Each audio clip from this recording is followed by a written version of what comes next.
Eles disseram que as filhas estavam doentes. Essa foi a história contada pelas ruas tranquilas do condado de Vale Verde no verão de 1845. As janelas da fazenda Água Clara estavam fechadas. O riso das jovens mulheres, outrora ouvido flutuando pelos campos, havia desaparecido. E o pai delas, Eduardo Rodrigues, um dos plantadores mais ricos da Bahia, disse aos vizinhos que elas precisavam de isolamento. Ele disse que era pela saúde delas. Mas isolamento é o que todo monstro chama de seu laboratório. Atrás daquelas portas trancadas, sob o ar quente e parado do Nordeste profundo, algo não natural estava sendo criado. Algo que fundia linhagens de sangue, quebrava leis morais e reconfigurava a própria ideia de legado. O que Eduardo concebeu naquele ano não morreria com ele. Isso se replicaria através de gerações, através de sussurros, através dos corpos daqueles nascidos de sua loucura. Veja bem, Eduardo não era louco. Não da maneira como homens comuns perdem a mente. Seu mal era racional, metódico e calculado, do tipo que se esconde atrás de leis e costumes. Ele não agia por luxúria, mas pela mesma lógica fria que construía impérios. O mesmo desejo que fazia homens tratar linhagens de sangue como gado. A doença não estava em sua carne, estava em sua visão. Uma visão de controle que se estendia além de sua própria vida. E nisso Eduardo não estava sozinho. O século XIX estava cheio de homens que se autodenominavam melhoradores da raça humana. Cientistas, legisladores e donos de plantações que viam a carne como maquinaria, as mulheres como vasos e a herança como arquitetura. O herdeiro perfeito, eles acreditavam, poderia ser fabricado. O que Eduardo criou não foi apenas uma família, foi um experimento em poder. A engenharia deliberada de uma dinastia ligada por controle, silêncio e sangue seletivo. E isso começou como todos os horrores começam, com uma ideia que soava razoável para o tipo errado de mente. Em abril de 1845, as chuvas de outono inundaram os campos da Bahia. A temporada de plantio atrasada, homens como Eduardo se reuniram nos salões reluzentes do grande hotel de Salvador para beber, se gabar e planejar a próxima fase de sua riqueza. Eles chamavam isso de Convenção Agrícola do Nordeste,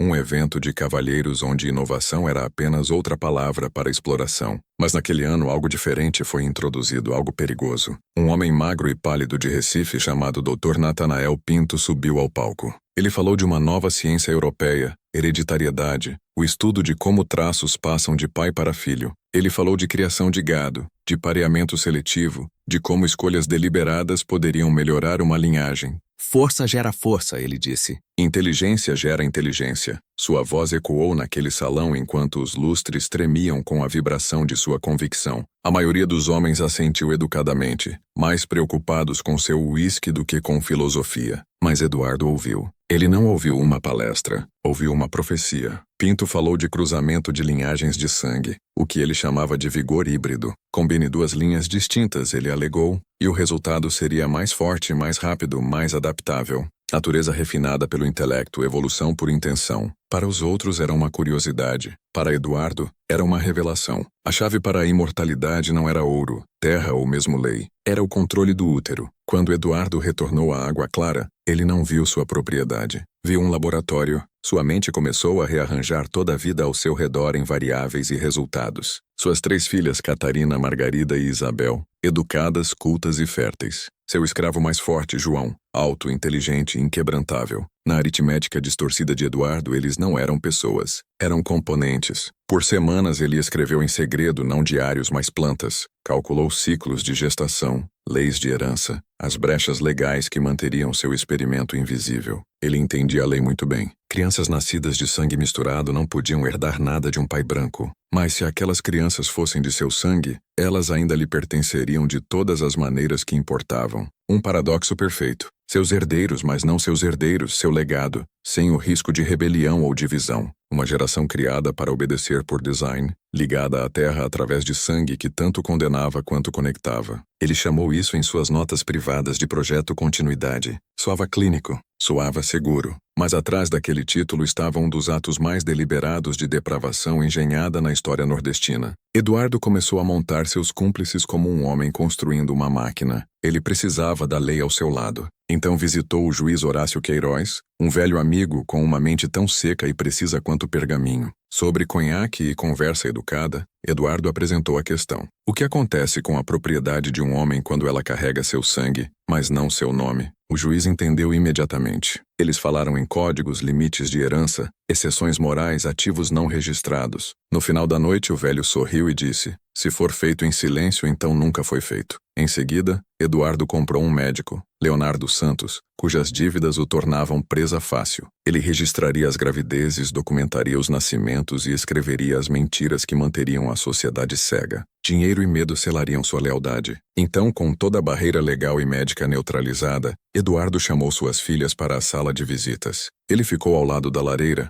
um viúvo tornado patriarca, tornado arquiteto de pesadelo, e com a calma de um homem lendo um testamento, disse a elas o que deveriam fazer. Elas não gritaram. Não no início. Elas não conseguiam entender o que estavam ouvindo. A voz de Catarina quebrou o silêncio. Você quer dizer para nós também? Mas Eduardo não a deixou terminar. Para garantir o futuro desta família, ele disse, para preservar o que sua mãe e eu construímos, cada uma de vocês dará à luz crianças que permanecerão aqui para sempre. Elas nunca serão vendidas, nunca partirão. Elas serão parte da água clara, ligadas por nome e sangue. Margarida o chamou de louco. Isabel começou a chorar. Catarina o encarou com o tipo de descrença que só uma filha pode sentir. O momento em que o homem que a criou se torna um estranho. Mas Eduardo permaneceu impassível. Ele as ameaçou com exílio, com deserdamento, até com o asilo em Vila do Moinho. Ele disse que o juiz já concordara em assinar os papéis. As escolhas delas eram ilusão, outra variável que Eduardo já controlara. Quando João foi trazido para o escritório na manhã seguinte, Eduardo mudou de máscara. Para ele falou de liberdade, de recompensa, 20 hectares de terra, 500 réis e seus papéis de alforria. Tudo o que ele precisava fazer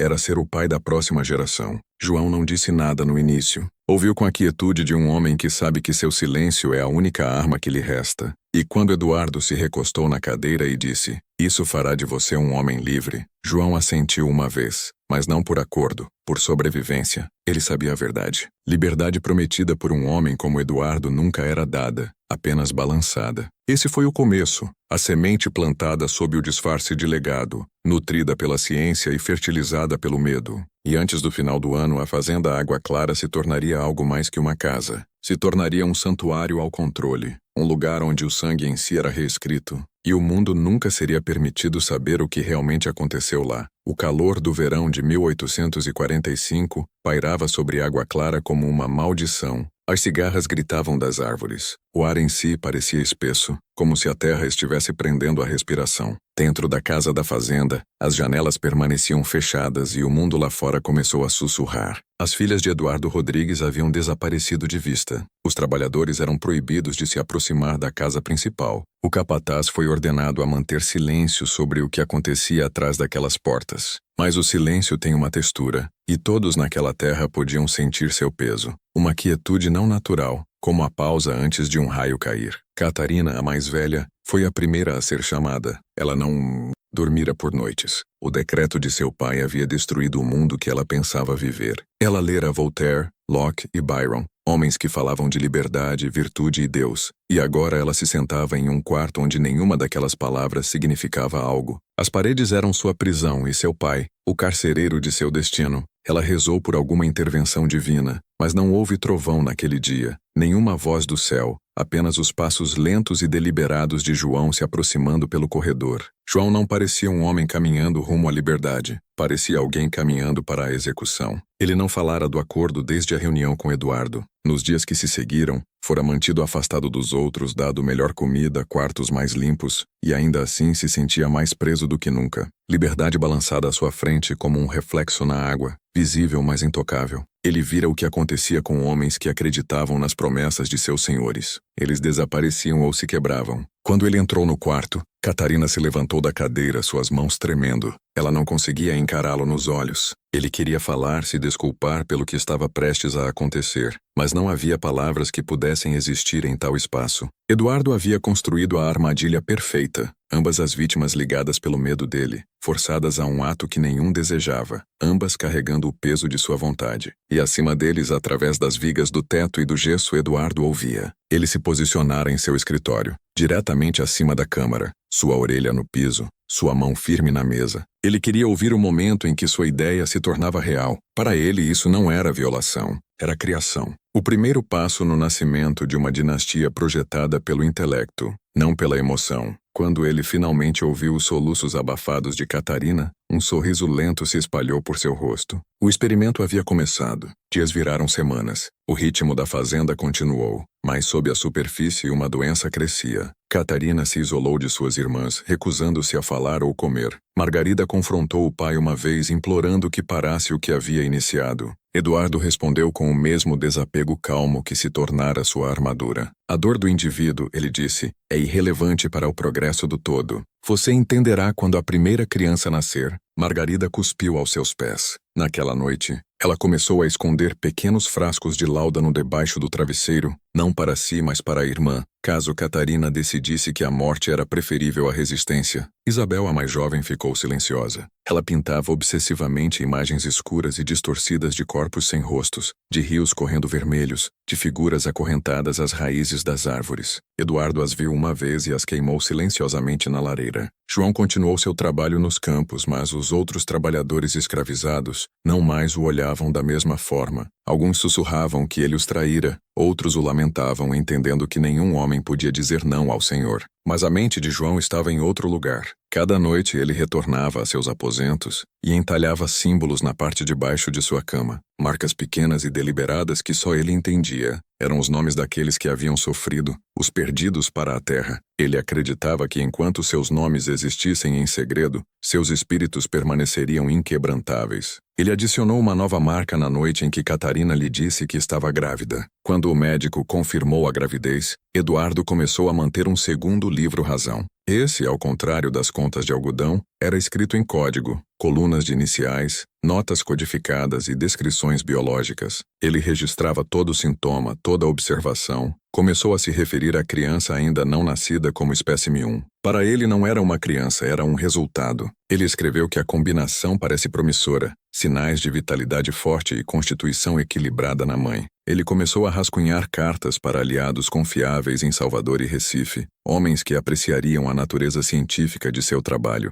mas se conteve antes de enviá-las. Quanto menos soubessem, mais seguro ele estava. Conhecimento, afinal, é poder, mas também é responsabilidade. Ele aprendera que a verdade deve ser enterrada sob camadas de narrativa. Então ele criou uma. Para seus vizinhos, explicou que Catarina havia adoecido gravemente, uma febre que a deixava confinada à cama, sensível à luz, incapaz de receber visitas. Ele enviou cestas de comida para pastores locais como tokens de boa vontade, uma exibição de falsa piedade. Doou para a escola do condado e foi elogiado por sua generosidade. Para o mundo, Eduardo Rodrigues era um viúvo enlutado e um pai devotado. Mas dentro da água clara, ele estava se tornando algo mais, algo que os livros de história nunca nomeariam. Conforme o corpo de Catarina mudava, sua mente começava a se fragmentar. Alguns dias ela olhava pela janela por horas, sussurrando orações que não mais acreditava. Outros dias rabiscava cartas para sua mãe falecida, cartas que rasgava em pedaços antes que alguém pudesse vê-las.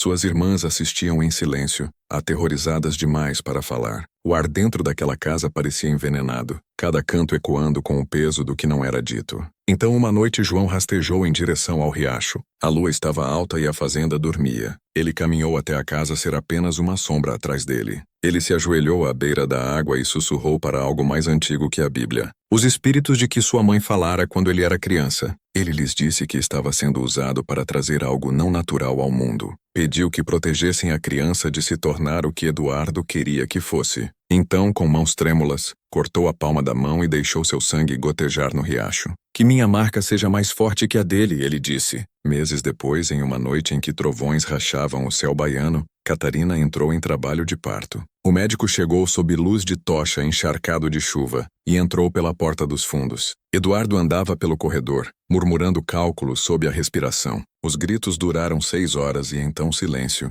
seguido pelo choro fino e assombrado de um recém-nascido. Dr. Santos saiu para o corredor, pálido e tremendo. É um menino, ele sussurrou. Eduardo assentiu lentamente. Descreva-o. O médico engoliu em seco. Forte, incomumente forte. Os lábios de Eduardo se curvaram para cima. Bom, ele disse. É o que precisávamos. Ele entrou no quarto. Catarina estava inconsciente, seu rosto pálido e encharcado de suor. A criança estava enrolada em linho. Eduardo a pegou nos braços e olhou para baixo como um homem segurando evidência de sua própria divindade. Ele os liderará, Eduardo murmurou. Ele será o primeiro de uma nova linha. Lá fora um raio dividiu o céu. Os campos tremiam sob a chuva. E nas sombras das árvores João observava a janela, sua mão sangrando onde ele a cerrara com força demais. Ele sabia que o mundo mudara naquela noite. Não só para ele, não só para Catarina, mas para todos que viveriam sob o nome Rodrigues, porque o experimento havia sucedido, e sucesso nas mãos de um homem como Eduardo era a coisa mais perigosa imaginável.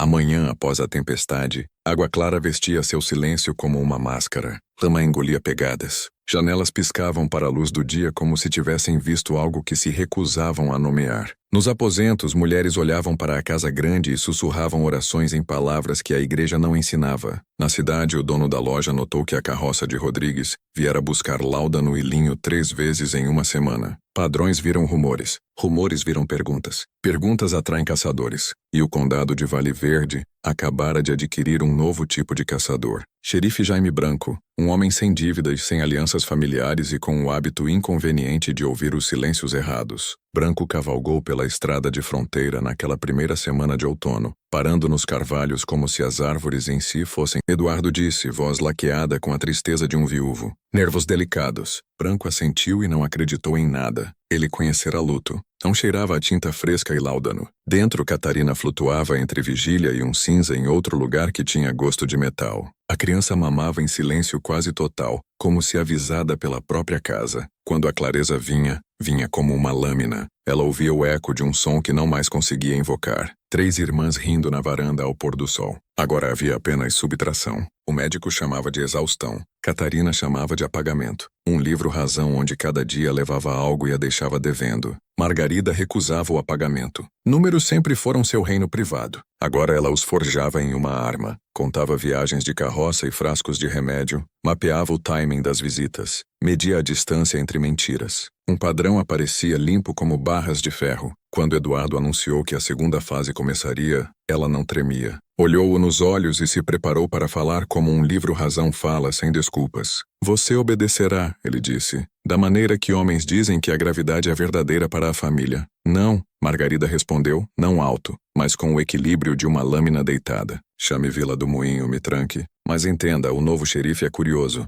e homens curiosos leem números. Se eu desaparecer, ele pedirá papéis. Se papéis existirem, ele pedirá mais. Eduardo sorriu da maneira que aço mostra sua borda. Haverá papéis, ele murmurou. Os certos. De sua mesa produziu um affidavit selado, uma conta juramentada de seu infeliz ataque por um bruto. O juiz o arquivará. O médico certificará o distress. Você será lamentada, não questionada, e o bruto será punido. Punido como? Margarida disse. Prometido tudo, Eduardo respondeu, e dado nada. Naquela noite ela encontrou Catarina acordada, olhos surpreendentemente claros, a clareza de alguém além da fronteira do medo. Se eu fugir, Margarida sussurrou, ele rasgará o condado para me buscar. Se eu ficar, ele nos rasgará peça por peça. Então não fuja sozinha, Catarina disse, e não fique sozinha. Elas não disseram nada sobre o bebê dormindo no berço. Algumas verdades crescem dentes quando nomeadas. Silêncio naquela casa era tanto escudo quanto armadilha. João trabalhava com a cabeça baixa e a mente afiada como uma ponta de faca.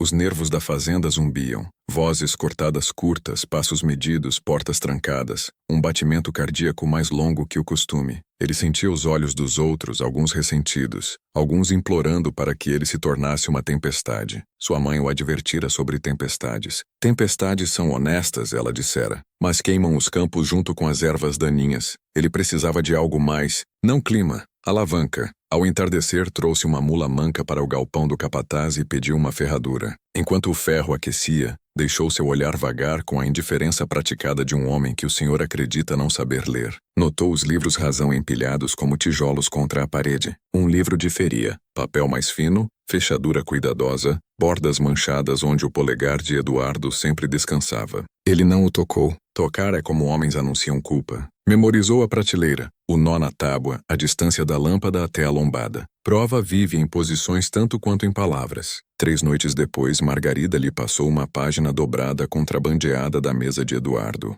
Uma cópia limpa de uma tabela de cifra redesenhada 2 vezes, para afirmar o tremor em sua mão. Se ele queimar o livro mestre, ela disse, isso sobrevive. Se ele o esconder, isso o encontra. João pesou o papel como pederneira. Então temos fogo, ele disse. Mas o acendemos onde a fumaça não o avise primeiro. Eles enterraram uma duplicata sob uma pedra plana junto ao riacho, um livro-razão secreto contra o livro-razão do Senhor. No domingo, Eduardo encenou uma cerimônia. Sala iluminada pelo sol, prata polida. Juiz Queiroz em sua cadeira de encosto alto como um monumento que ninguém queria, mas todos usavam. Doutor Santos perto da lareira, culpa suando através de sua gola. Eduardo apresentou o affidavit, a mentira que protegeria seu nome ao arruinar o dela. Margarida não o leu. Olhou para o juiz. Quantas mulheres você enterrou com tinta? Os olhos de Queiroz eram pedras de rio. A lei é um canal, ele disse. Move água para onde homens precisam que vá. E se o rio subir? Não sobe, ele respondeu. Homens com paz estão prontos. Lá fora, um corvo gritou uma vez e tomou o céu. Cerimônia acabada, maquinaria engatada. Naquela noite, João esperou junto ao riacho,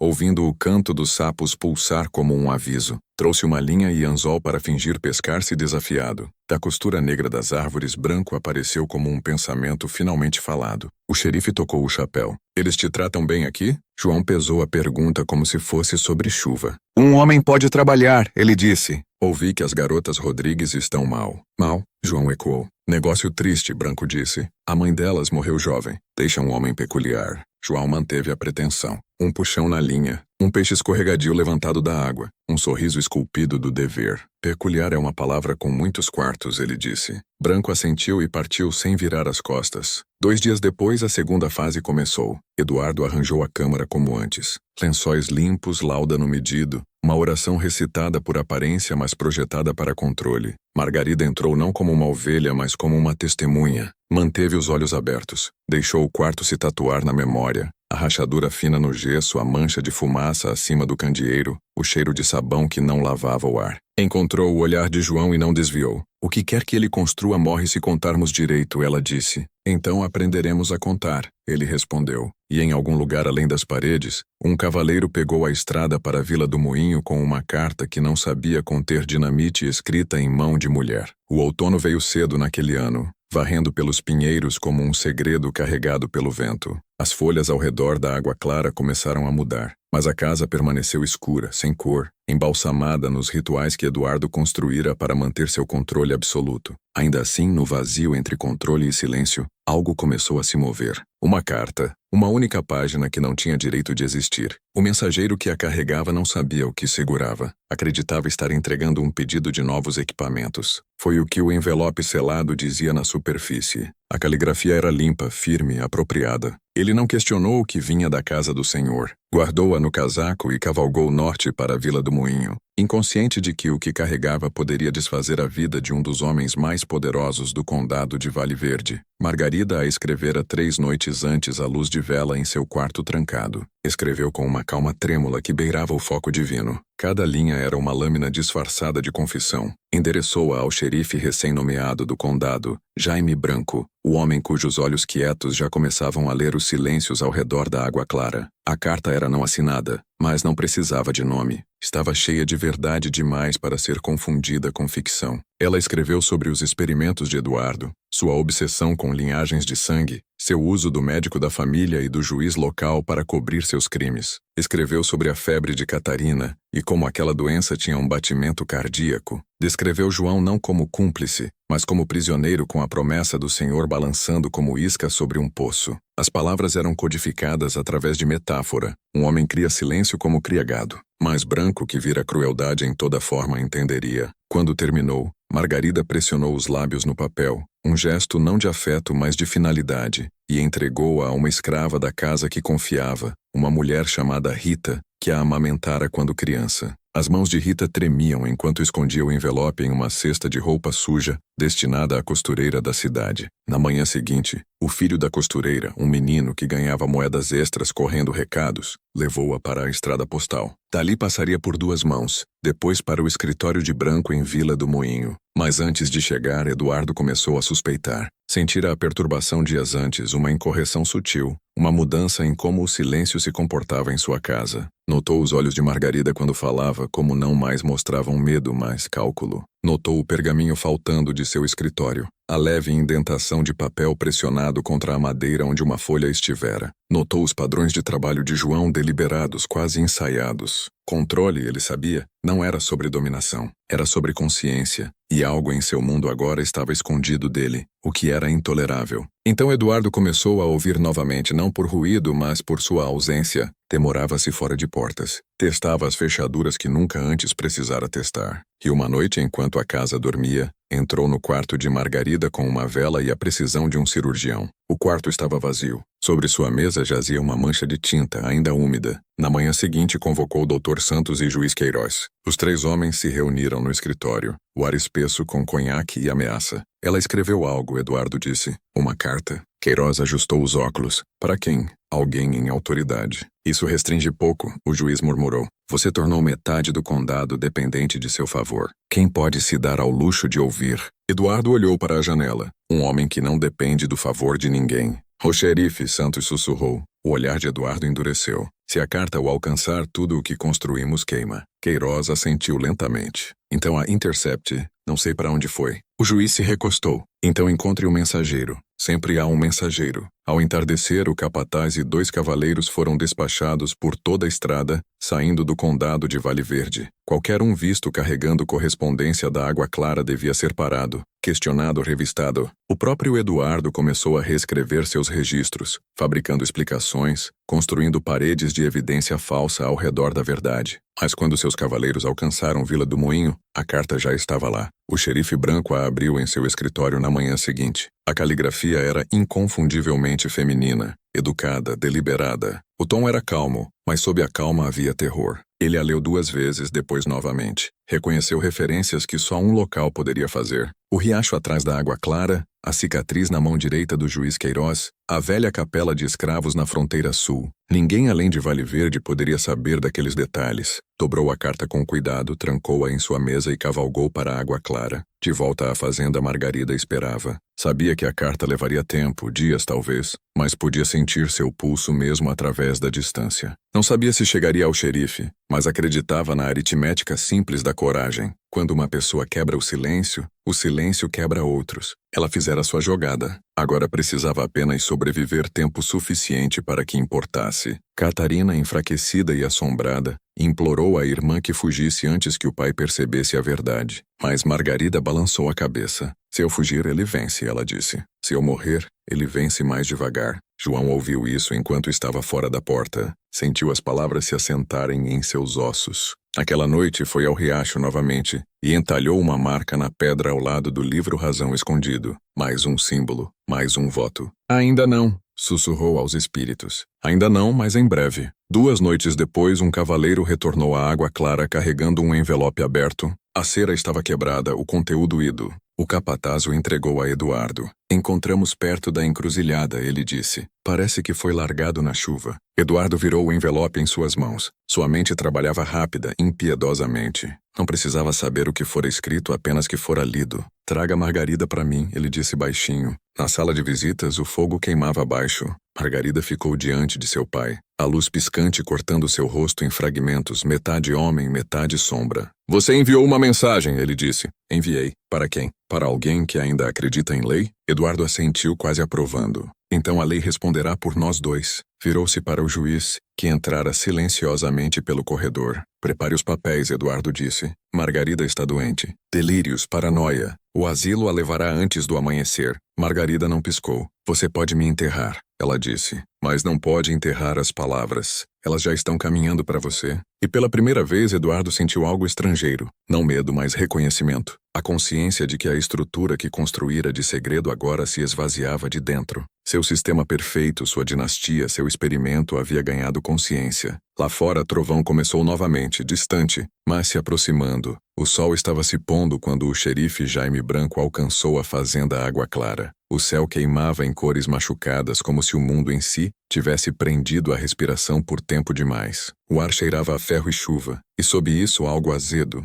algo humano. Ele desmontou devagar, suas botas afundando na lama, e estudou a casa. As janelas estavam fechadas apertadas mesmo à luz do dia, as vidraças como olhos costurados. Um cão latiu uma vez dos campos distantes, depois silenciou. Ele não se anunciou imediatamente. Um homem aprende mais do silêncio que de perguntas. Ouviu o vento mudar através da cana, ao ritmo fraco de martelos em algum lugar perto do defumador. A vida continuava ali sim, mas se movia errado. Muito ensaiada, muito quieta. Caminhou pelos degraus da varanda e bateu uma vez. Eduardo Rodrigues abriu a porta ele mesmo. Esse foi seu primeiro erro. Homens do calibre de Eduardo raramente saudavam homens da lei pessoalmente, a menos que tivessem algo a esconder. Xerife, Eduardo disse, sua voz tão suave quanto melaço e tão pesada quanto. Você cavalga estradas longas por assuntos pequenos. Como posso ajudá-lo? Branco removeu o chapéu. Recebi correspondência. Ele disse simplesmente, não assinada, mas reconheci a mão do medo nela. Os olhos de Eduardo não piscaram.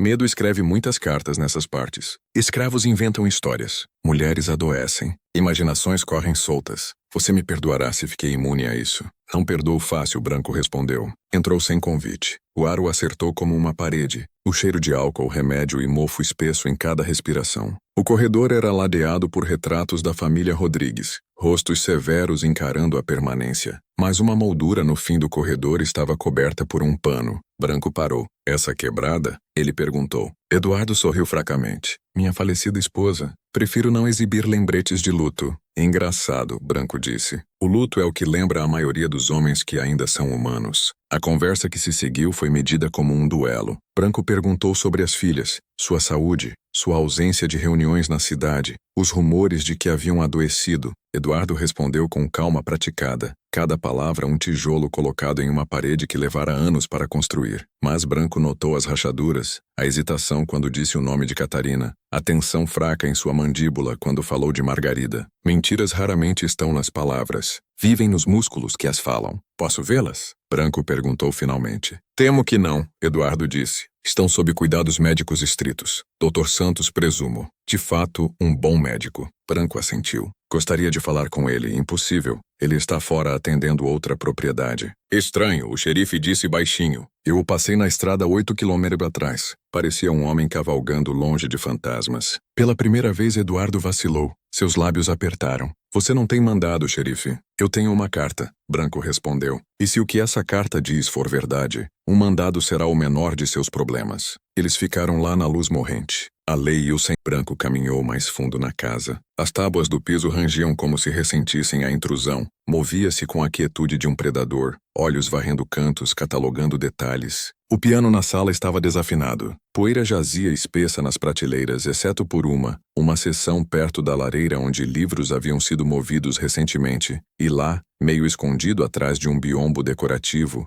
viu um berço vazio. O xerife se agachou, tocou o linho ainda quente. Quando se virou, Eduardo o observava. Crianças? Branco perguntou. São parentes? Eduardo mentiu. Que parente? Um distante. Branco se levantou. Você está criando fantasmas, Sr. Rodrigues. E fantasmas não ficam enterrados para sempre. Por um longo momento, nenhum homem falou. Então um som quebrou o silêncio. Uma porta abrindo no andar de cima, seguida pelo choramingo mais fraco de alguém, tentando não ser ouvido. Branco olhou para cima. Eduardo não se moveu. Febre. Eduardo disse. Minha mais velha. Você vê por que visitantes são desencorajados. A mão de Branco descansou no punho de seu revólver. Não por ameaça, mas prontidão. Eu a verei, ele disse. A voz de Eduardo ficou suave, quase paternal. Você não fará tal coisa. E então outro som. Passos lentos, hesitantes. Da escada emergiu Catarina, pálida como linho, sua camisola pendurada frouxa ao redor de um corpo que parecia faminto de sol e paz. Em seus braços carregava a criança, uma pequena verdade respirando. O fôlego de Branco prendeu. Ele viu instantaneamente o tom inconfundível da pele da criança, a mistura impossível de traços que contavam uma história que nenhum dono de fazenda na Bahia jamais admitiria. Catarina olhou para ele como através de névoa. Ajude-nos, ela sussurrou. Então seus joelhos fraquejaram. A criança escorregou de seus braços, pega bem a tempo pelas mãos de Branco. Eduardo avançou para pegá-lo ou dê-lo para mim, mas Branco recuou, seus olhos fixos na mulher trêmula. Essa é a febre, Sr. Rodrigues? Ele perguntou baixinho. Parece mais condenação. Naquele instante a ilusão se quebrou. Eduardo não mais representava o cavalheiro. A máscara caiu. Você não entende, ele sibilou. Essa criança é o futuro, meu legado. Minha prova de que o homem pode se aperfeiçoar destruindo seu próprio sangue, transcendendo-o. Eduardo trovejou, criando uma geração não ligada por lei, raça ou fraqueza. Você me chama de pecador, eu me chamo arquiteto. Branco o encarou, depois a criança. Eu o chamo de um homem que confundiu Deus com um espelho. Do andar de cima, uma porta bateu. A voz de Margarida ecoou pelo corredor. Corra! João apareceu no fim do corredor, sua camisa encharcada de suor, um martelo em sua mão. Pela primeira vez, Branco viu não um escravo, mas um homem em movimento, deliberado, imparável. Eduardo virou-se para ele, fúria ardendo. Você ousa levantar a mão contra mim? A voz de João era baixa, firme. Você disse que eu seria livre. Você é livre, Eduardo cuspiu. Livre para obedecer. O martelo acertou antes do fim da sentença. O som que seguiu não era humano. Não grito, não rugido. Algo primal se libertando de séculos de silêncio. A criança começou a chorar novamente, pequeno e agudo. Branco a segurou perto, recuando enquanto o caos erupia. Margarida descendo as escadas, correndo. Catarina colapsando contra a parede. João de pé sobre o homem que se chamara arquiteto, suas mãos tremendo, mas seus olhos finalmente parados. Lá fora trovão rolou. Chuva começou a cair. Branco virou-se para João. Você precisa correr, ele disse. Eles o enforcarão por isso. João balançou a cabeça. Ele construiu este lugar para eu morrer nele. Eu morrerei aqui em meus próprios termos. Branco hesitou, depois assentiu. Enrolou a criança em seu casaco. Então me diga uma coisa, ele disse. O que ele estava construindo?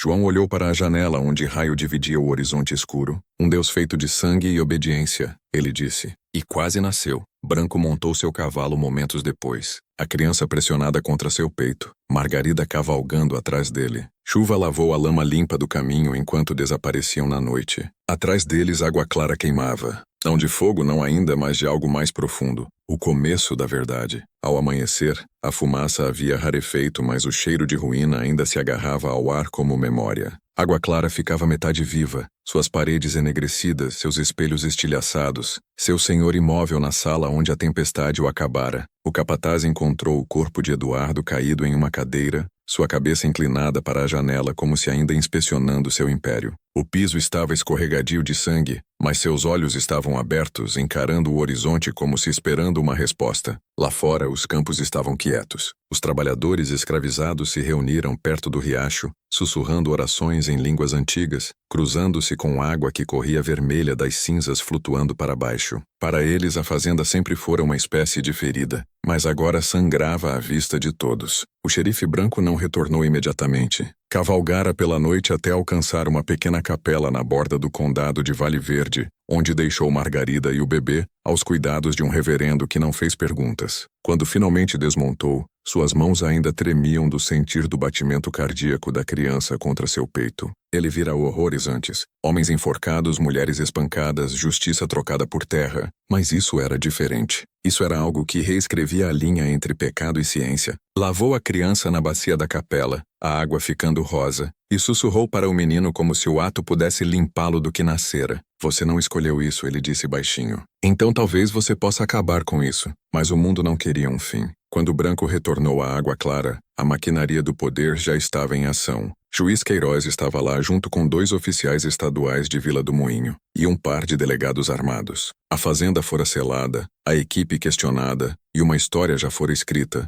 do tipo que cabe perfeitamente em uma coluna de jornal e não pergunta mais do que responde. De acordo com o registro oficial, Eduardo Rodrigues perecera em um incêndio acidental causado por um raio. Suas filhas, acometidas de histeria e febre, haviam sido movidas para um sanatório privado para tratamento. O homem escravizado, João, fugira da cena após uma altercação e era presumido morto na mata. Não havia menção à criança. Não havia menção ao experimento. Não havia menção à verdade. Branco ficou na porta enquanto Queiroz ditava notas a um escrivão. A voz do velho juiz era calma, praticada, encharcada de autoridade. A tragédia da fazenda Água Clara servirá como lembrete do julgamento divino e da fragilidade humana, ele disse como se citando a escritura. Branco esperou até o escrivão se afastar antes de falar. Você acha que isso ficará enterrado? Ele perguntou. Você acha que a terra esquece? Queiroz olhou de suas notas, seus olhos como água fria. Terra lembra o que homens dizem para lembrar, e homens lembram o que são pagos para lembrar. Ele bateu no livro Razão Fechado. Você cumpriu seu dever, xerife. Você encontrou a cena, registrada as mortes. Você arquivará seu relatório. Agora acaba. Não acaba, Branco disse baixinho. Só vai para o subterrâneo. Naquela noite, enquanto os oficiais cavalgavam embora, Branco caminhou pela propriedade sozinho. O vento movia-se pelos galhos carbonizados, carregando o cheiro de terra úmida e linho queimado. Encontrou o berço virado, as paredes bolhadas, os restos de papéis fundidos ao piso. Arrancou um pedaço solto e reconheceu a caligrafia de Eduardo. Meia página de seu diário cifrado. Palavras derretidas juntas, mas ainda legíveis. Continuidade confirmada. Estabilidade de linhagem cruzada promissora. Gerações adicionais requeridas para permanência. Branco encarou até a tinta borrar em sua visão. O homem não cometera apenas pecado. Cometera intenção. Isso não era loucura. Era método. Na borda da propriedade, encontrou o corpo de João perto do riacho. O martelo ainda apertado em sua mão direita, seu rosto virado para a água como se ouvindo algo além do som. O xerife o cobriu com seu casaco, sussurrando a única oração que lembrava. Então alcançou a lama e descobriu uma pedra. Debaixo dela jazia um feixe de pergaminho, seco e amarrado em pano. Abriu-o com cuidado e viu as marcas, símbolos entalhados em repetição, nomes escritos em cifra, uma linguagem entre vivos e mortos. Era um registro do que fora feito. Era prova. Branco cavalgou de volta para a Vila do Moinho aquela noite com a criança, os papéis e uma decisão que queimava em seu peito como febre. Sabia o que aconteceria se entregasse a evidência. O Estado a tomaria, reescreveria, enterraria mais fundo. O juiz a chamaria de loucura. O médico juraria delírio e a criança desapareceria em algum orfanato, onde memória é apagada através de disciplina. Então ele fez o que todo homem de consciência deve eventualmente fazer quando o sistema em si é o crime. Escolheu o silêncio não como cumplicidade, mas como resistência. Trancou os documentos em uma caixa debaixo das tábuas do piso de sua casa, selou-os em óleo e marcou a tampa com uma única palavra: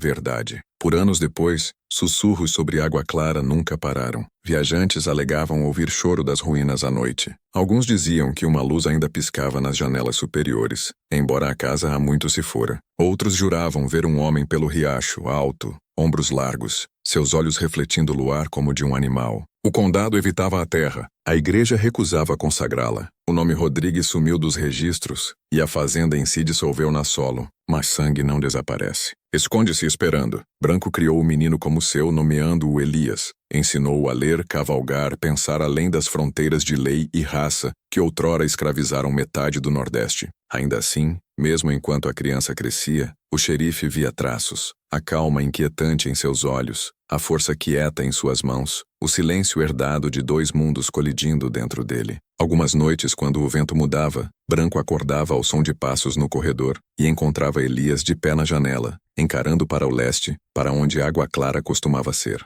Chama às vezes, o menino diria, e Branco assentiria porque ele também ouvira. Anos depois, quando Branco jazia morrendo, Elias encontrou a caixa debaixo das tábuas. Dentro estavam as páginas, a cifra e uma pequena nota na mão do xerife. Verdade não é enterrada. Dorme. E quando acorda, homens como Eduardo ressurgem vestindo nomes diferentes. Elias partiu aquela noite e nunca mais foi visto no condado de Vale Verde. Alguns dizem que viajou para o sul, mudou de nome e se tornou um scholar. Outros alegam que vagou pelos anos de guerra como um soldado fantasma, lutando por nenhum lado. Mas o que todos os relatos concordavam era isso. Onde quer que fosse, ideias estranhas o seguiam. Ideias sobre hereditariedade, seleção e o melhoramento da humanidade. A história nunca registra onde a ideia de eugenia realmente começou. Mas aqueles que estudam os escritos iniciais de certos pensadores brasileiros notaram referências peculiares a um experimento sem nome na Bahia, a um homem obcecado com perfeição de linhagem de sangue e a um xerife que testemunhou divindade e corrupção. A caligrafia antiga em algumas daquelas cartas combina com o que Branco uma vez escreveu. Se Elias compartilhou os avisos de seu pai ou as ambições de Eduardo, ninguém sabe. O que sabemos é que conhecimento, uma vez nascido, nunca morre. Muta, viaja, espera por novos crentes. A fazenda Água Clara foi apagada dos mapas por 1863. Sua terra vendida, seu nome mudado, seu solo dividido entre agricultores que aravam sobre tumbas que não sabiam existir, mas fundo sob a argila nas raízes das árvores que cresceram onde a casa outrora ficava. Pregos de ferro e vidro carbonizado ainda repousam como relíquias. Locais dizem que em certas noites, se você andar pelo riacho e o vento estiver certo, pode ouvir um bebê chorando, não de dor, mas de memória. E dizem que o som para no momento em que você fala porque essa é a regra da história proibida. Uma vez que você a nomeia, ela sabe que você ouviu e ouve de volta. Os arquivos estaduais ainda guardam um pequeno arquivo de referência rotulado Incidente Vale Verde, 1845 suprimido. Dentro há nada além de uma única página. 3 sentenças escritas em tinta que nunca desbotou. Incêndio na fazenda. Nenhum sobrevivente. Registros selados por ordem do juiz H. Queiroz. Mas arquivistas que tocaram o papel dizem que sente errado, mais pesado do que deveria, como se algo invisível se agarre a ele. Talvez seja culpa, talvez seja verdade, ou talvez seja a mesma coisa. A linhagem de sangue que Eduardo criou para controle o sobreviveu. Misturou-se, moveu-se e escondeu sob novos nomes. E mesmo agora, séculos depois, quando pessoas falam de gênio herdado, de excelência engenhada, de criar humanos melhores, ecoam um pensamento primeiro sussurrado naquela casa amaldiçoada na Bahia. O que começou como obsessão de um homem, por poder se tornou doutrina para gerações vindouras. E é assim que o mal sobrevive, não em monstros, mas em ideias vestindo a máscara do progresso. Porque o que Eduardo Rodrigues descobriu não foi como aperfeiçoar a humanidade, foi como repeti-la. Quando o século virou, o solo da Bahia havia engolido quase todo o traço de Água Clara. As ruínas colapsaram no chão, videiras sufocaram as cercas. Até as pedras da casa principal foram carregadas por agricultores que nunca souberam que estavam levando ossos da história. Mas ideias, ao contrário de edifícios, têm uma maneira de recusar a morte. Migravam através de mentes como esporos flutuando no vento, pequenos demais para ver, persistentes demais para matar. E em algum lugar longe do condado de Vale Verde, a semente que Eduardo Rodrigues plantou começou a crescer novamente, vestindo roupas novas, falando palavras novas, encontrando santuário no único lugar onde seu mal seria bem-vindo como intelecto, a universidade. Em 1881, em uma faculdade de medicina em São Paulo, um palestrante apresentou um paper intitulado Degeneração Hereditária nos Estados Nordestinos. O autor, identificado apenas como R. Jr., descreveu estudos de campo conduzidos em descendentes de sangue, misturado de uma propriedade baiana extinta. O paper argumentava que fraqueza moral e vigor físico podiam existir simultaneamente na mesma linhagem de sangue, e que tais indivíduos representavam uma encruzilhada evolutiva demandando estudo. Ninguém na audiência sabia que o homem falando era Elias Branco, envelhecido, mais afiado e consumido pelas contradições de sua própria existência. Ele passara décadas tentando reconciliar seu nascimento com sua consciência, seu sangue negro, seu sangue branco, sua mente, sua memória. E em algum ponto do caminho, fascinação sobrepujara a moralidade. Ele não mais buscava justiça por Água Clara, buscava entendimento. Mudara seu nome para Eduardo R. Viana, assumira um posto como assistente do Dr. João Keller, uma das vozes iniciais no movimento eugênico emergente no Brasil. Sob a mentoria de Keller, Elias começou a escrever ensaios sobre hereditariedade seletiva, nunca revelando quanto de seu conhecimento vinha não de livros, mas dos sussurros de uma casa arruinada. Escrevia sobre melhoria linear e a aplicação humana de princípios agrícolas. Usava linguagem projetada para soar estéril, estatística, científica, inevitável. O horror que seu pai testemunhara em Água Clara se tornou pontos de dados, estudos de caso, experimentos controlados, e o mundo acadêmico o aplaudiu. Por 1895, o termo eugênia entrara no léxico público, vestido como ciência, batizado na retórica do progresso e abençoado por homens que acreditavam estar limpando a civilização em si. Institutos financiados promoviam pesquisa, universidades ofereciam palestras, e o estado de Pernambuco redigiu a primeira lei de esterilização no Brasil. Atrás de toda proclamação de melhoramento humano, estava a mesma filosofia que impulsionara Eduardo. Controle através de sangue, a mesma mentira refinada em política. Elias assistiu enquanto suas ideias se espalhavam como fogo selvagem, através de laboratórios e legislaturas. Dava discursos sobre responsabilidade na criação, invocando a linguagem de gado e colheitas, e multidões assentiam em aprovação. Não ouviam os fantasmas atrás de suas palavras. Não. Cheiravam a fumaça de água clara ainda queimando em toda a teoria que propunha. Mas Elias ouvia. Toda noite acordava encharcado de suor, ouvindo o grito de Catarina ecoando por corredores que não mais existiam. Vendo o martelo de João caindo de novo e de novo no escuro, ele sabia o que se tornara. Uma continuação da mesma linhagem que tentara destruir. Em 1904, enquanto atendia um congresso internacional sobre hereditariedade em Londres, Elias encontrou um jovem biólogo britânico chamado Carlos Davenport. Os dois homens falaram por horas em uma taverna iluminada por velas, trocando ideias sobre destino biológico. Quando Elias descreveu o experimento nordestino como um estudo de caso mítico, os olhos de Davenport se iluminaram. Pressionou por detalhes, perguntando se os dados podiam ser recuperados se registros ainda existissem. Elias mentiu e disse não, mas sentiu a fome no olhar do homem, a mesma fome que seu avô carregara. Davenport fundaria o escritório de registros eugênicos em Cold Spring Harbor, onde políticas mais tarde usadas pela Alemanha nazista foram primeiro rascunhadas em tinta que cheirava fracamente ao velho Nordeste. Naquela noite, Elias caminhou sozinho ao longo do Tâmisa, encarando a água que refletia a luz de gás em ondulações trêmulas. Percebeu a verdade tarde demais. Conhecimento nascido de crueldade não pode ser purificado por intenção. Toda teoria construída sobre dor sempre retornará a ela. Ele não podia desfazer a ideia de criação seletiva. Podia apenas escolher onde mirar. E essa escolha ele sabia definiria se ainda era humano. Quando retornou ao Brasil,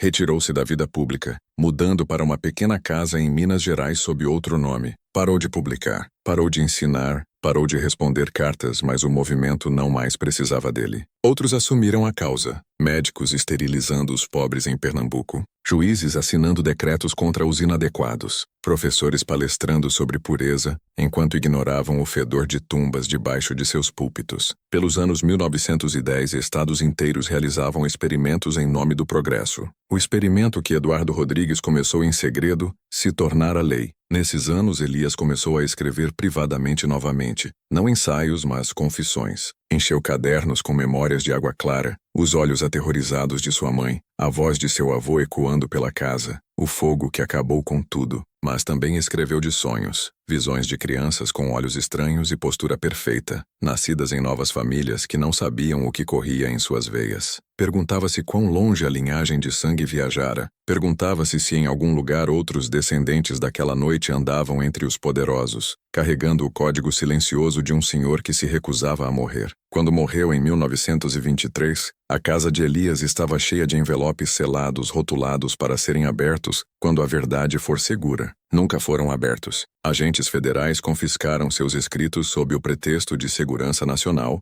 e o conteúdo desapareceu em arquivos governamentais. Anos depois, fragmentos ressurgiram em coleções privadas, esboços de espirais como DNA décadas antes de Watson e Crick, diagramas de casamentos controlados e uma frase repetida nas margens. Ele pensou que era Deus e Deus ficou satisfeito. Em 1925, Getúlio Vargas subiu ao poder. 2 anos depois, leis de imigração foram redigidas usando linguagem quase idêntica aos estatutos eugênicos iniciais brasileiros que Elias uma vez anotara. Não era coincidência. Era linhagem. Herança ideológica traçada através de tinta e intenção. A retórica que justificava genocídio nascera em salões nordestinos polidos e salas de aula universitárias. A história gosta de se contar que o mal vem da loucura, mas a verdade é mais simples e mais perigosa. O mal vem de método de ordem de homens que acreditam que o mundo é argila para ser moldada por suas mãos. Mesmo após a guerra, quando o mundo recuou em horror ao que a eugenia fizera, a ideia recusou morrer. Escondeu-se sob novos nomes: otimização genética, qualidade populacional, bioaprimoramento. A mesma filosofia sanitizada, disfarçada de inovação. Laboratórios modernos falavam de projetar embriões e eliminar defeitos, não percebendo ou não se importando que continuavam um sonho primeiro sussurrado por um senhor de escravos, em 1845 na Bahia. Tecnologia apenas tornava o sonho mais limpo, mais quieto, mais fácil de justificar. A linhagem de pensamento perdurava mesmo quando o sangue em si desaparecia, e assim o círculo se fechava. A visão de Eduardo se tornara a ambição do mundo. O que começara como tirania de um homem sobre suas filhas, evoluíra para a tirania da civilização sobre a natureza em si. A fazenda se tornara o laboratório, o capataz se tornara o cientista, o chicote se tornara dados. A humanidade aprendera a vestir crueldade em jalecos brancos e chamá-la de progresso. Ninguém lembrava Água Clara pelo nome, mas sua sombra se estendia em toda a instituição que alegava saber que tipo de pessoas merecem existir. Em algum lugar profundo nos arquivos, o último documento sobrevivente na mão de Eduardo permanece selado em um cofre climatizado. Em sua página final, escrito na mesma caligrafia firme que outrora comandava homens e quebrava mulheres, estão 6 palavras que resumem toda a história de controle. Sangue lembra o que a razão escolhe esquecer, e o mundo tem lembrado desde então. Quando o século XX virou novamente, a história aprendera como esconder suas próprias impressões digitais. A linguagem de dominação não mais falava em chicotes e livros razão, mas em laboratórios, patentes e jornais revisados por pares. Homens que outrora andariam pelas fileiras de fazendas, agora andavam pelos corredores de institutos de pesquisa, carregando a mesma fome, a mesma lógica fria que levara Eduardo Rodrigues à loucura. E sob suas luzes fluorescentes perseguiam a mesma promessa, a perfeição da humanidade. Apenas davam um nome mais limpo. Após a Segunda Guerra Mundial, quando o mundo jurou nunca mais repetir os crimes da eugenia, uma nova palavra tomou seu lugar: genética. Os cientistas que sussurravam sobre linhagens de sangue, agora falavam de cromossomos, genomas e herança molecular. O microscópio substituiu o olho do capataz, mas o olhar era o mesmo. Um homem atrás de uma mesa decidia quais traços valiam preservar, quais valiam apagar. A fazenda se tornara estéril, não em suas ferramentas, mas em sua consciência. Em 1946, um memorando classificado circulou pelo recém-formado Ministério da Defesa. O documento intitulado Projeto Continuidade propunha pesquisa em fatores de inteligência hereditária entre populações de ancestralidade mista no Nordeste brasileiro. Enterrado em sua linguagem de segurança nacional estava um eco, uma repetição fantasmagórica da mesma palavra que Eduardo usara em seu diário quase um século antes. Continuidade. Não era coincidência. Nada tão específico jamais é. O documento referenciava correspondências privadas recuperadas da propriedade de E.R. Viana, falecido, citando suas valiosas percepções em fenômenos genéticos de linha cruzada. Ninguém questionou a ética. A Guerra Fria tornara a experimentação humana patriótica novamente. Projeto Continuidade foi abrigado em uma pequena instalação fora de Salvador,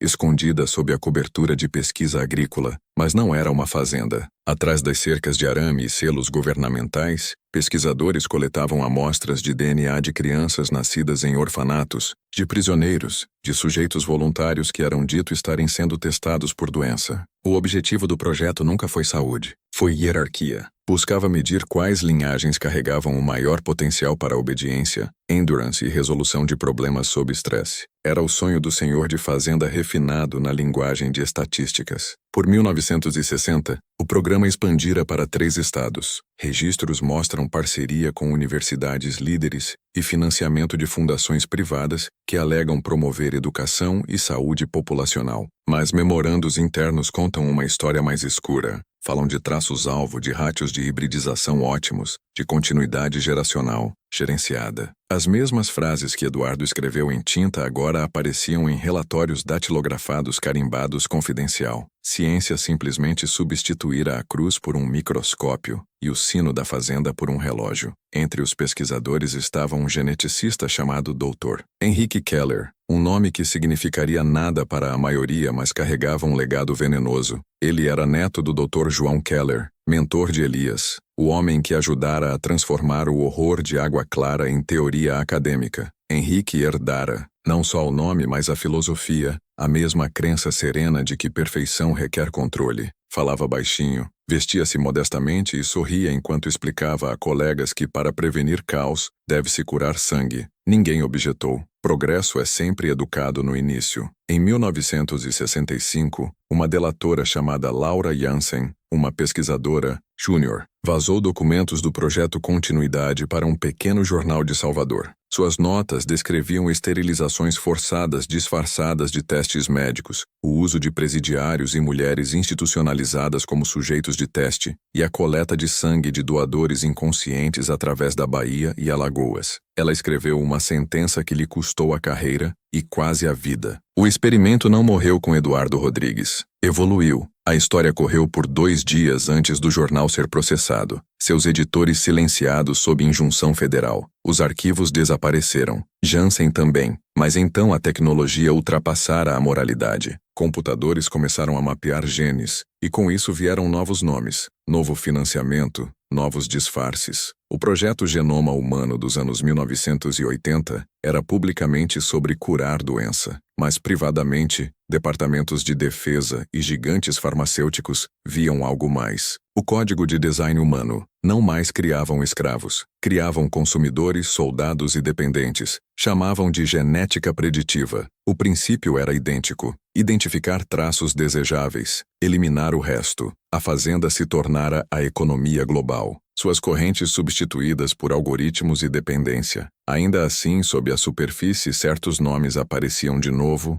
e de novo. Rodrigues, Viana, Keller, descendentes, investidores, cientistas, todos traçando suas linhagens para o mesmo solo esquecido. Era como se a água clara em si reencarnasse através de sangue e burocracia. Até a rede de financiamento do projeto Continuidade sobrevivera sob uma nova organização chamada Fundação Água Clara. Sua declaração de missão vaga, mas sua diretoria cheia de homens cujos ancestrais outrora possuíam metade da Bahia. Financiavam tudo de neurociência, a pesquisa de fertilidade. Falavam de evolução ética enquanto assinavam cheques que compravam silêncio. E em um cofre de armazenamento selado, debaixo do campus médico da Universidade Federal da Bahia, existe até hoje uma caixa rotulada Material Propriedade Rodrigues. A universidade alega que contém nada de consequência, meramente registros agrícolas do século XIX, mas aqueles que viram a lista de inventário falam diferente. Inclui um diário encadernado escrito em cifra, fragmentos de correspondência queimada e 2 frascos de amostra de sangue preservados em cera, ambos marcados com a mesma data, 2 de junho de 1845, ambos rotulados apenas espécime 1 e espécime 2. Em 2004, um geneticista estudando dados ancestrais da região descobriu algo estranho. Várias amostras de DNA tiradas de participantes em um estudo de hereditariedade moderno continham um marcador compartilhado que não combinava com ancestralidade africana, europeia ou indígena conhecida. Parecia artificial, como se projetado. O marcador foi traçado de volta a um cluster de famílias ao longo da bacia do rio Oconee, menos de 30 quilômetros de onde Água Clara outrora ficava. Quando perguntado sobre a descoberta, o pesquisador líder respondeu, provavelmente um erro no banco de dados, mas nunca publicou os resultados, e seu financiamento foi cortado quietamente dentro do ano. No mesmo ano, uma nova empresa privada emergiu em Salvador, chamada Água Pura Biotecnologia. Sua missão desenvolver genética de precisão para gerações futuras. Financiada pela Fundação Água Clara, seu oficial-chefe de ciência, Dr. Harold Rodrigues Keller, um nome cuidadosamente hifenizado, quase zombando os fantasmas que carrega. Seu vídeo promocional mostra famílias sorridentes e crianças brilhantes sob o slogan Sangue Melhor, Amanhã Melhor. Chamam de evolução, chamam de progresso, mas a história sabe melhor. É apenas Eduardo Rodrigues falando através de uma nova boca, vestindo um jaleco em vez de um casaco de fazenda, ainda sussurrando o mesmo evangelho, controle, através de herança. E essa é a verdade que a maioria nunca ouvirá. Que progresso não é o oposto do mal, mas seu disfarce. Que toda era tem sua água clara. Que o experimento nunca terminou verdadeiramente porque no momento em que homens aprenderam a controlar a vida, nunca puderam resistir a brincar de Deus novamente. A fazenda queimou sim, o nome sumiu, sim, mas o princípio sobreviveu no circuito do poder em si. Para possuir o futuro, possua o sangue que o constrói.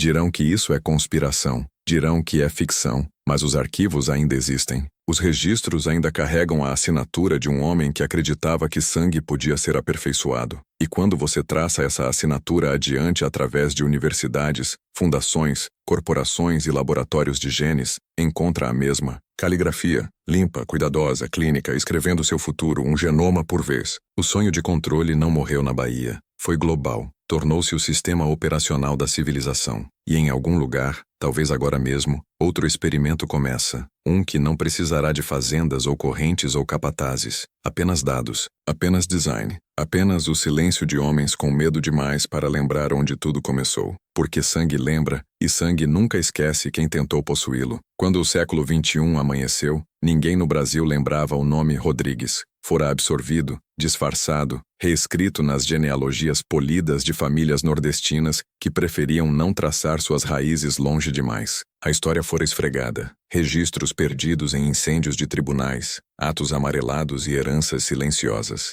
Mas sangue tem uma memória mais profunda que papel. Espera, circula quietamente através de gerações até algo, poder, ambição, curiosidade o acorda novamente. Que acordou dentro de um homem que acreditava ser autodidacta. Senador Adriano Vieira nasceu em 1963 em Recife. Veio do que repórteres chamavam de uma velha linha baiana, embora os detalhes fossem vagos. Sua família possuíra terra uma vez, vendia madeira, casara em bancos. Ninguém nunca perguntava o que viera antes disso. Seu charme era sem esforço, sua ascensão inevitável. Direito em Harvard, firma de advocacia corporativa, cargo estadual, proeminência nacional. Por 2008, estava em toda a lista curta para cargo mais alto. Seu slogan era pura confiança brasileira. Sangue melhor constrói uma nação melhor. A imprensa chamava de metáfora. Ele queria dizer literalmente. Vieira não era cientista, mas era fascinado por herança, biológica,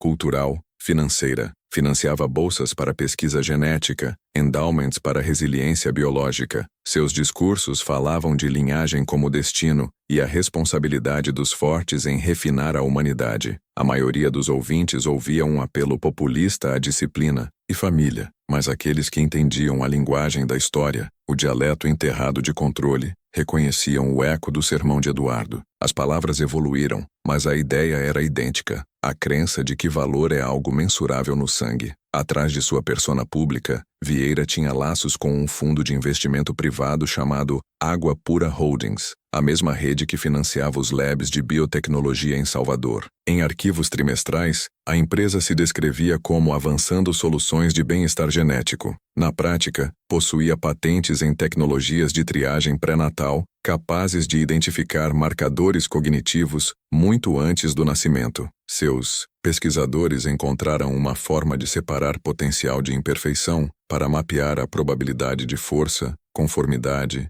agressão e empatia. Era comercializado como seguro-saúde para o não-nascido, a promessa de uma criança perfeita. Mas os algoritmos atrás vinham diretamente dos dados antigos de continuidade, refinados e digitalizados. O homem supervisionando o projeto era Dr. Harold Rodrigues Keller, agora nos 50s, cabelo prateado e imaculado, um descendente tanto do senhor quanto do mentor. Vieira o chamava de arquiteto do futuro. Encontravam-se em privado 2 vezes ao ano, geralmente em um retiro à beira de lago fora de Montes Claros, terra que outrora beirava água clara. Os locais diziam que o solo lá ainda sangrava ferrugem após chuva. Os 2 homens andavam pelos terrenos discutindo sustentabilidade da civilização, evolução controlada, a ética da otimização. Para qualquer um ouvindo, era apenas a linguagem de inovação, mas para a história, era profecia cumprida. A esposa de Vieira, Elisa, vinha de outra dinastia nordestina, os Teles de Recife, e encarnava tudo o que o senador acreditava representar graça genética. Loira, simétrica, brilhante. Seus filhos se tornaram ícones nacionais, fotografados em capas de revistas, o anúncio vivo de um futuro saudável. Todo sorriso, todo gesto parecia ensaiado, como se perfeição em si fora ensaiada neles. Ninguém sabia que todos os 3 nasceram em uma instalação água pura, sob o que a empresa chamava protocolos de vitalidade seletiva, edição genética, legal, mas quieta. A linhagem de sangue que começou em segredo em uma fazenda, agora vestia ternos de grife e entregava discursos de campanha sobre valores familiares. Foi só quando uma jovem jornalista investigativa chamada Naomi Hearst começou a traçar doações de campanha que as rachaduras começaram a aparecer. Descobriu o link entre Água Pura e a Fundação Água Clara, entre a fundação e um fundo legal extinto, uma vez registrado sob o nome Rodrigues Holdings, estabelecido em 1864. A assinatura no documento fundador era quase idêntica à do diário cifrado de Eduardo. Ela seguiu o rastro através de arquivos universitários, atos privados e registros judiciais selados por mais de um século. Pedaço por pedaço, começou a ver a forma de uma dinastia que nunca morrera, apenas mudara de forma. Os artigos de Hearst começaram a circular online em forma fragmentada, descartados por outlets mainstream como conspiração, mas sua pesquisa era impecável. Encontrara o rastro de papel que Branco outrora temera ressurgir, a prova de que a filosofia de Água Clara sobrevivera e evoluíra em política. Escreveu que todo o movimento eugênico brasileiro, as leis de esterilização, até os bancos de dados genômicos de firmas de biotecnologia modernas, podiam ser traçados através de uma única árvore familiar, cujas raízes começavam no condado de Vale Verde, Bahia. A resposta foi rápida e previsível. Ameaças legais, censura digital, assassinato de caráter. Água Pura chamou suas alegações de ficção maliciosa. O senador chamou de ataque à ciência. 3 meses depois, Naomi desapareceu. Seu apartamento encontrado vazio, seus arquivos apagados. A única coisa deixada para trás era uma única página impressa colada na porta da geladeira, carregando 6 palavras datilografadas em maiúsculas. Sangue lembra o que razão esquece. Na mesma semana, senador Vieira anunciou sua candidatura à presidência. A nação celebrou outro homem autodidacta. Nenhum deles percebeu que era a síntese viva de 3 séculos de criação, manipulação e ideologia seletiva. O produto perfeito de um experimento, projetado para durar para sempre. O rosto da democracia, moderna, construído no blueprint do pesadelo de um senhor de fazenda. Ainda assim, algo inesperado começou a acontecer. Durante um dos comícios de campanha de Vieira em Salvador, uma mulher se aproximou do palco segurando um livro antigo encadernado em couro. Segurança tentou removê-la, mas ela gritou um nome que congelou o senador no meio da sentença: Elias Branco. A multidão silenciou. Câmeras piscaram. A mulher segurou o livro alto, o diário de Eduardo decifrado,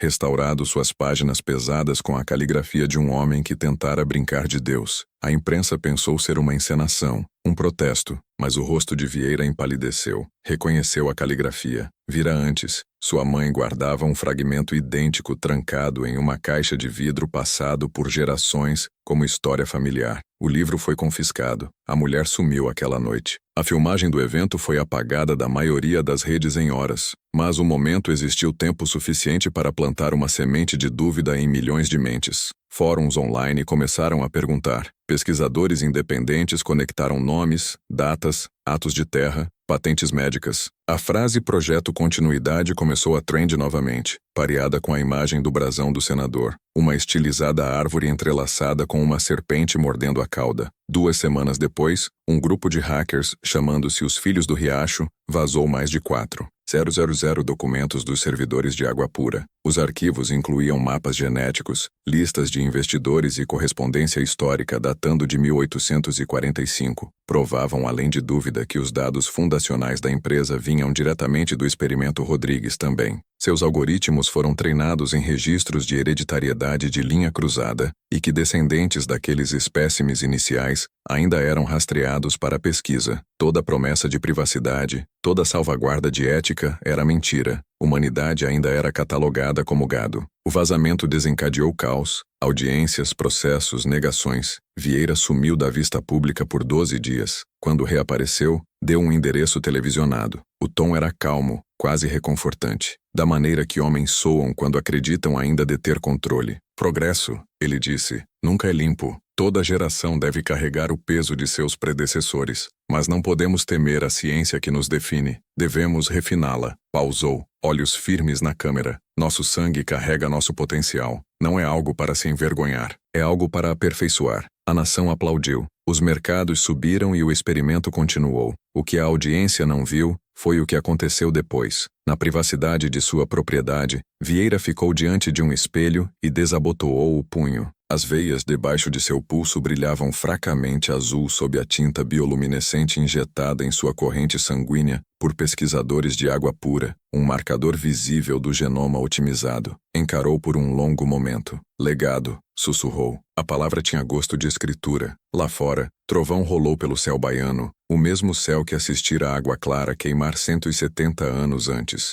O círculo estava completo. O senhor se tornara o salvador, o capataz, o cientista, a linhagem de sangue, a nação, e ainda sobretudo o solo sussurrava com memória, porque a verdade sobre o mal é esta: não desaparece, reencarna, espera por um novo vocabulário, uma nova justificação, um novo hospedeiro, e agora veste o rosto do futuro. Poder nunca morre pacificamente, devora seus próprios filhos primeiro. Dentro da propriedade Vieira, o que começou como confiança virou paranoia. Os laboratórios do senador operavam em silêncio, mas sussurros começaram a surgir de dentro de água pura em si. Cientistas relataram anomalias nos sujeitos otimizados, pequenas fraturas comportamentais, explosões de violência, déjà vu inexplicável. Crianças nascidas pelo programa começaram a desenhar a mesma casa que nunca viram, descrevendo um riacho que nenhum mapa registrava. Alguns chamavam de memória genética, outros chamavam de prova de que sangue ainda sonha. Tarde uma noite, Elisa Vieira encontrou seu marido em seu escritório cercado por dezenas de documentos antigos, cartas manuscritas, diagramas queimados, o diário recuperado de Eduardo Rodrigues. As páginas brilhavam sob a lâmpada de sua mesa como relíquias de uma religião que não mais controlava. É o mesmo padrão, murmurou. Toda geração pensa que está construindo perfeição, e todos acabam criando rebelião. Elisa viu algo então que o público nunca viu. O horror quieto de um homem que finalmente se reconheceu como eco, não origem. A dinastia não criara progresso, apenas reciclava a mesma doença, ambição disfarçada de destino. 2 dias depois, um dos programadores, líderes de água pura, vazou um conjunto de dados criptografado para a imprensa. Continha simulações internas projetando estratificação social através de governança genética. Em palavras mais simples, uma sociedade futura arranjada por DNA. O vazamento detonou globalmente. Governos negaram o envolvimento. Investidores fugiram e manifestantes encheram as ruas carregando cartazes que liam: "Não somos experimentos". Quando repórteres pressionaram Vieira por comentário, apareceu na câmera, olhos ocos, mas composto. "Humanidade sempre teme o espelho", disse, "mas o reflexo permanecerá". Essas foram suas últimas palavras públicas. Dentro de uma semana, sumiu de todo o cronograma, todo o registro, toda a transmissão. Após o desaparecimento, tempestades retornaram à Bahia, inundando as terras onde água clara outrora ficava.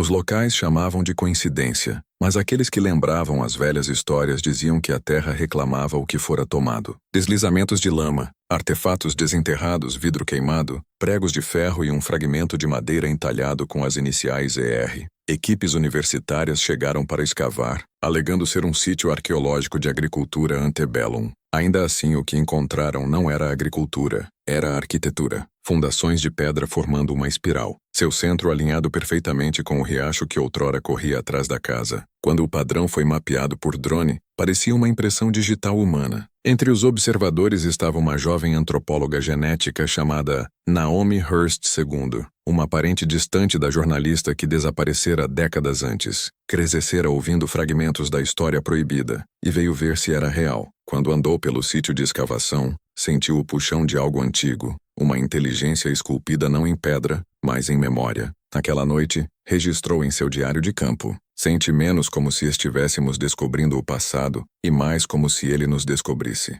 Dentro do centro da espiral, a equipe encontrou um jarro selado contendo páginas quebradiças, a continuação faltante do caderno cifrado de Eduardo. A maioria ilegível, mas uma frase repetida através de várias folhas: "O sangue buscará completude". Naomi estudou a caligrafia por semanas antes de perceber que combinava com assinaturas em patentes modernas de água pura. Não era apenas herança. Era design looping de volta sobre si mesmo. Logo após, seu acesso à pesquisa foi revogado. Financiamento retirado. O sítio foi fechado sob o pretexto de segurança ambiental. Ainda assim, Naomi já escaneara toda a página. carregou as imagens anonimamente para um servidor escondido, rotulado simplesmente o arquivo do riacho. Dentro de meses, milhões viram. O mito agora era dados. O segredo se tornara código público. O mundo não acabou quando a verdade veio à tona. Adaptou-se como sempre faz. Corporações rebranded. Políticos sumiram. As manchetes sumiram. Mas a consciência permaneceu. Uma rachadura no espelho da civilização que nunca fecharia totalmente. Pessoas começaram a traçar sua ancestralidade não por orgulho,